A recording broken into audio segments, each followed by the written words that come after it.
John 3:16, for God so loved the world, that wasn't talking about everybody. That's what you wanted to say. That's because you don't know what you're doing, and I'm showing you what to do. That was a prophecy being fulfilled. So where does the prophecy come from? You got to go to the Old Testament. Read Isaiah 45:17. And this is the will of him that sent me, that everyone which seeth the Son and believeth on him may have everlasting life, and I will raise him up at the last day. Everyone. For God so loved the world, that he gave his only begotten Son, that whosoever believeth him should not perish, but have everlasting life. But Israel shall be saved in the Lord with an everlasting salvation. Ye shall not be ashamed nor confounded, world without end. Now they're right that both of these verses are only talking about Israel, but it's not talking about fleshly Israel at all. Watch this.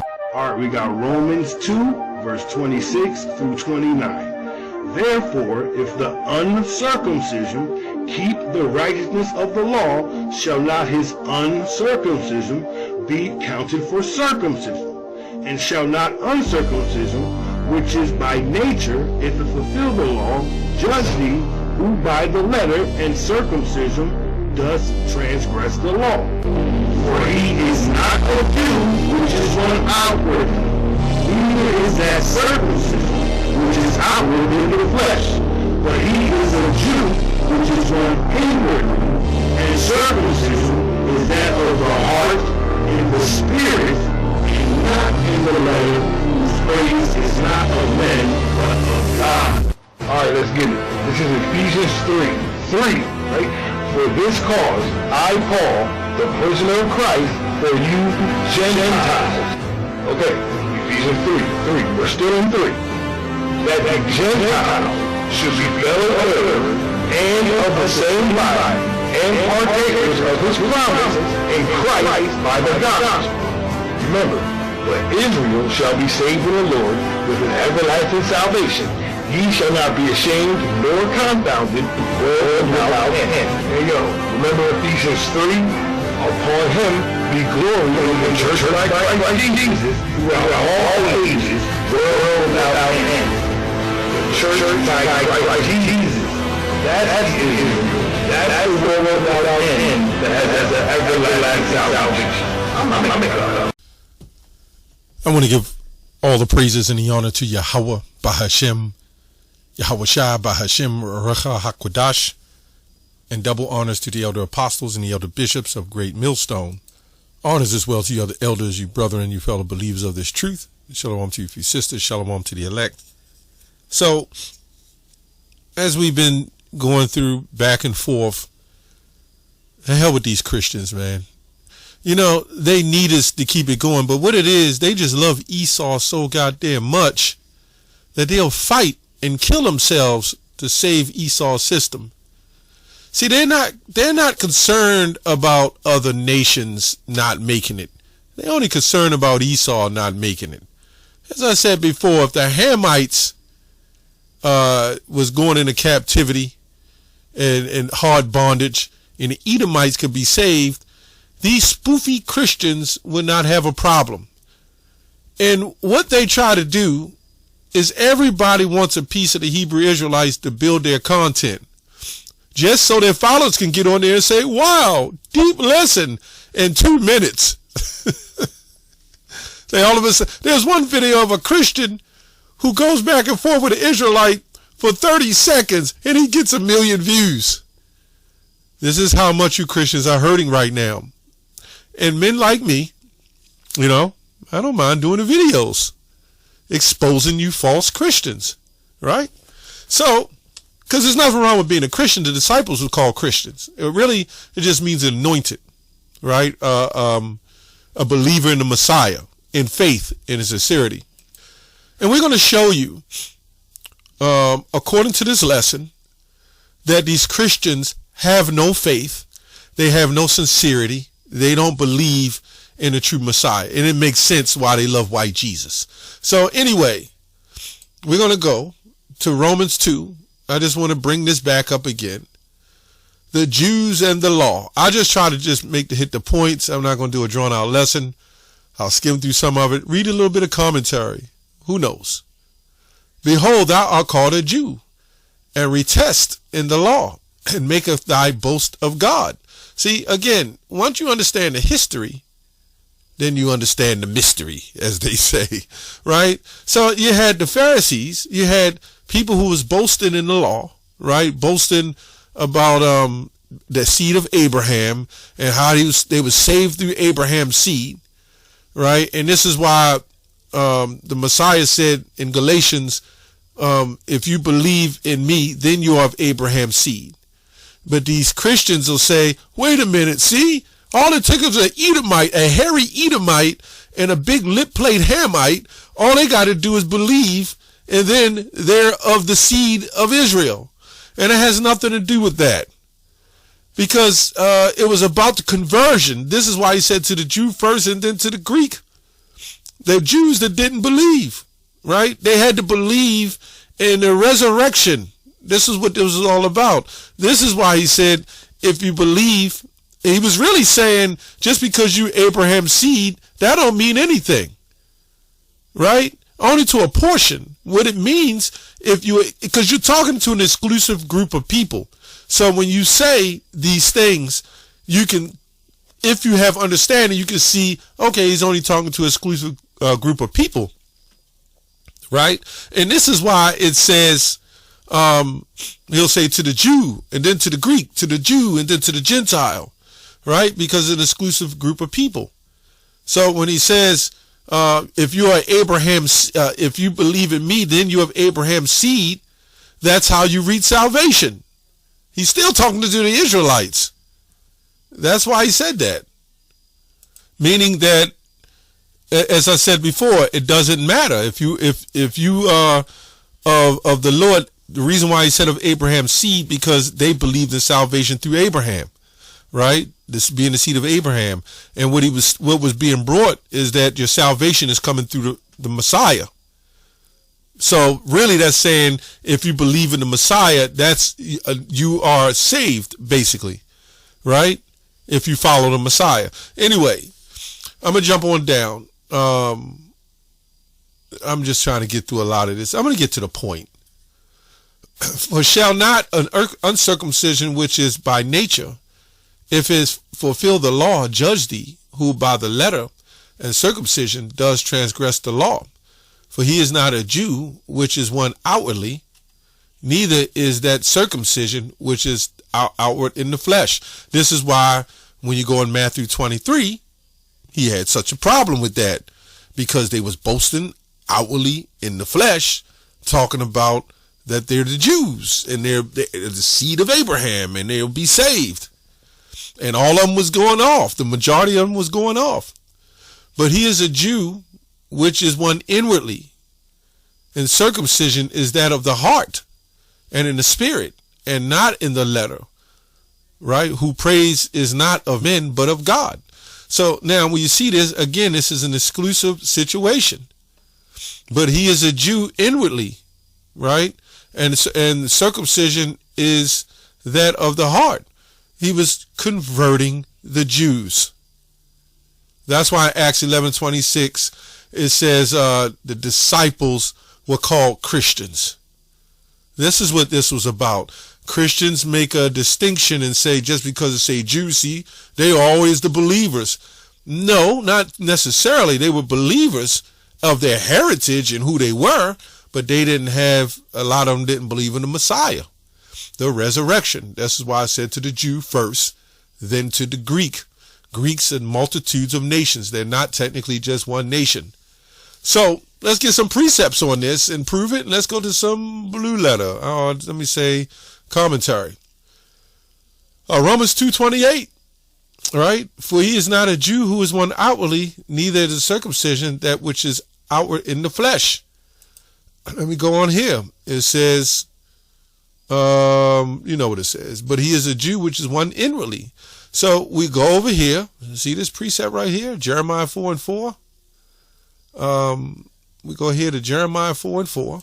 Let's see what it says. Right? Easy word. Circumcise yourselves to the Lord. Who's he talking to here? Right? circumcise yourself to the Lord, the Israelites, and take away the foreskins of your heart, ye men of Judea and inhabitants of Jerusalem, lest my fury come forth like fire, and burn that none can quench it, because of the evil of your doings. This also brings us to Romans. Go back to Romans 11. It all makes sense when you put it together. We go to Romans 11. Precept upon precept, which they hate precepts, which really means context. Context means weaving together with document, right? Romans 11 and 26, like you have a contract. Con means with, the tract is an agreement. This is here. This is going into the engrafting of the Gentiles, right? So I actually went into that word before. Let me see if I can just touch on that again. Engraft. It says here, engraft, spelled differently. It says here, insert into another plant. That also brings us to Jeremiah 2 and 21. Remember he said, how thou become a degenerate plant of a strange vine. This is what he's talking about, right? Grafting knife, carving tool, stylus pen, graphium, stylus, to write, so-called probably resemblance of a stylus pencil shaped used to grafting. So we know what resemble mean, before and come together. So when we go back down here, this is what is supposed to go in this direction, but okay, it's the spirit.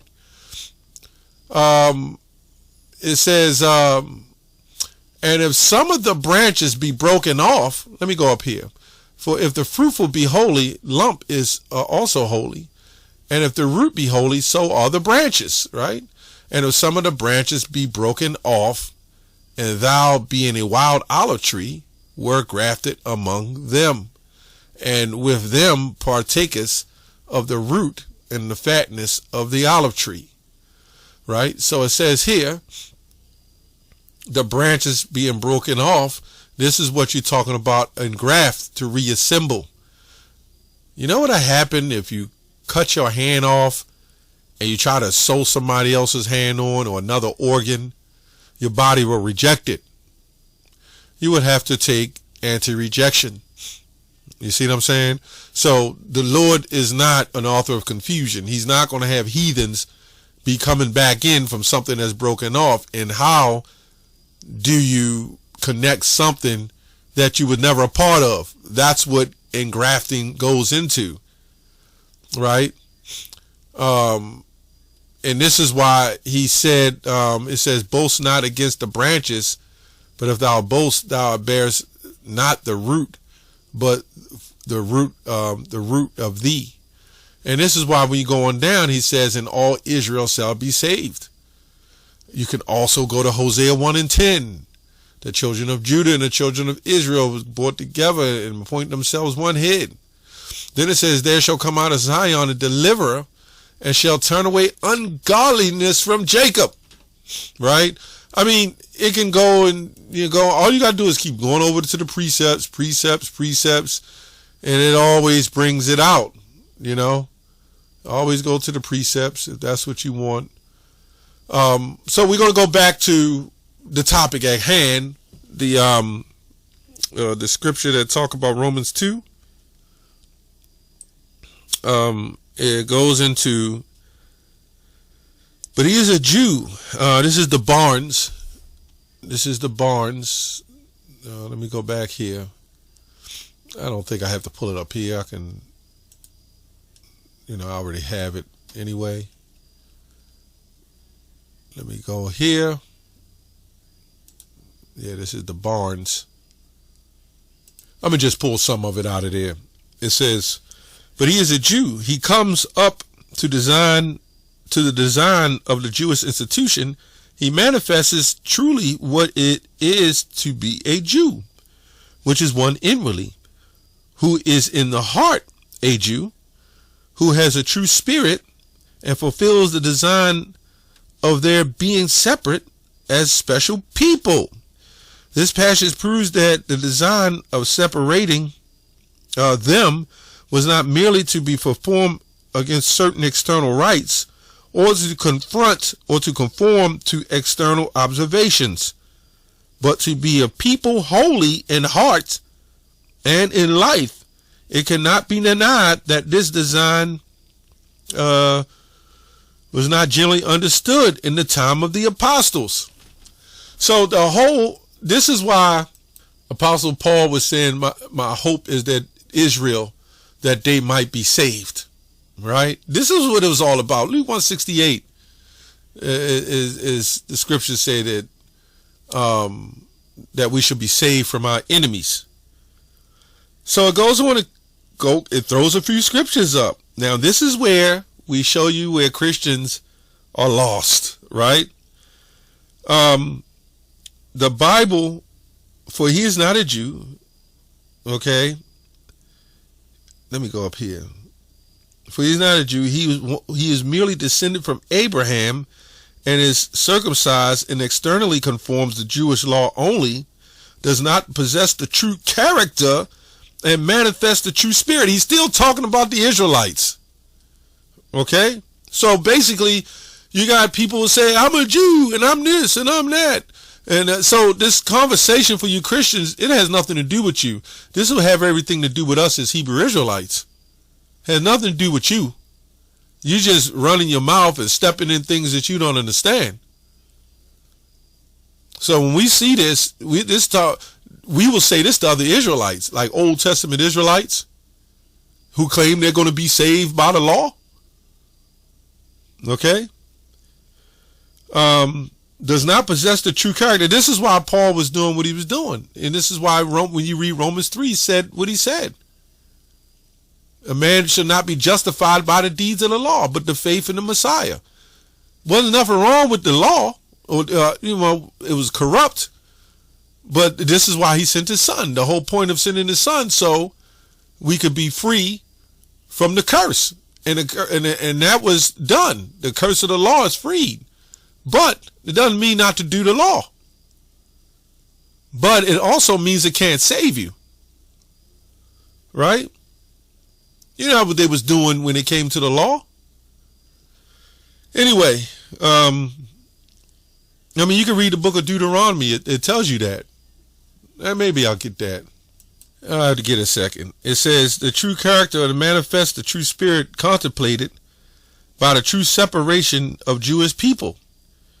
Their separation required much more. Neither is their circumcision, neither does it meet the full design or rite of circumcision, that it might be extremely performed.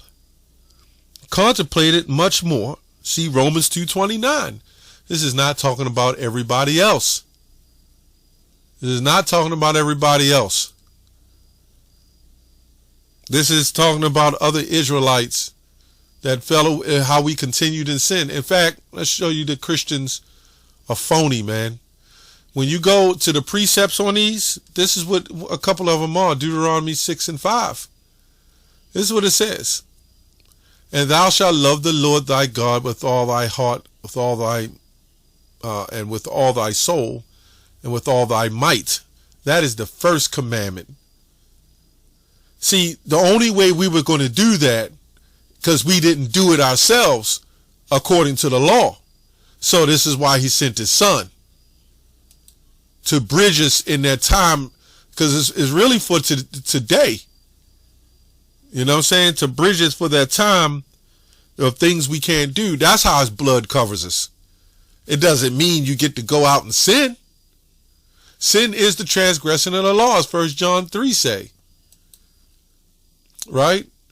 Let's go to Deuteronomy 10 and, let me go to 20 or maybe 12. 10 and 12. And now, Israel, what doth the Lord thy God require of thee, but to fear the Lord, and thy God, to walk in all his ways, and to love him, and serve the Lord thy God with all thy heart and with all thy soul, to keep the commandments of the Lord and his statutes. This is exactly what it says. Verse 20, thou shalt fear the Lord thy God, him shalt thou serve, and to him shalt thou cleave, and swear by his name. And we wasn't doing that. That's why we kept going off. That's why Exodus 20 say, thou shalt not have any other gods before me. Real quick, I'm going to get the one in Deuteronomy 26 as I promised. Deuteronomy 27, by the Lord's will. Deuteronomy 27:26, going into the law. I had to jump a little bit. Cursed be he that confirmeth not all the words of the law to do them, and all the people shall say amen. Right? So that's the this is what you talk about with the curse of the law. This is why Matthew 23, Yahushua went in the temples and he got on the Pharisees. So this is all about left hand energy Israelites with the right hand energy. You know what I'm saying? So this is why he sent his son, because if he didn't, and we in these captivities, how can we fully keep the law? We can't. And that's what you other Israelites are going off on, right? But follow to the best of your ability. Anyway, that's all I have on that. Shalom.